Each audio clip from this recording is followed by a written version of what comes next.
जनकपुर धामक ऐतिहासिक गंगा सागर पोखरि पर किछु दिनसँ स्वर्गीय रामनारायण मिश्र जी के स्मृति भवन जे बनि रहल छल, जहिना अदालत स्टे ऑर्डर केलक, ठेकेदार एहिठामसँ सामान सब उठा रहल अछि। एहि दृश्यमे सेहो देख सकै छी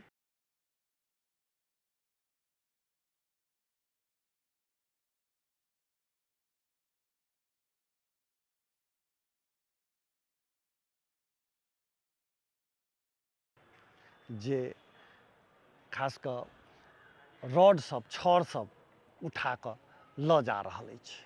देखू एक बेर बढ़िआँ जकाँ जे केना कऽ लऽ जा रहल अछि।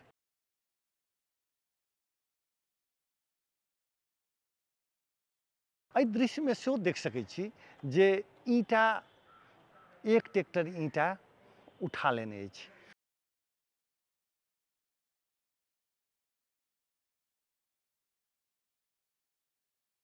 आब इहो लऽ जाके क्रममे अछि। ठेकेदारके तऽ काम चाही, जखने रुकि गेलै तऽ पैसा बाजारसँ लोक मङ्गबे करतै, ताहि दुआरे जे छै से ठेकेदार ओहिना नहि राखि सकै छै। आब ई कतेक दिन अदालती प्रक्रियामे जेतै तऽ ठेकेदारके तऽ आओर ठाम काम छै, तऽ ओ गंगा सागर पर नहि रोकि सकै छै। ताहि दुआरे छड़ लऽ गेलैए, आब जे छै से ईंटा लऽ जा रहल छै।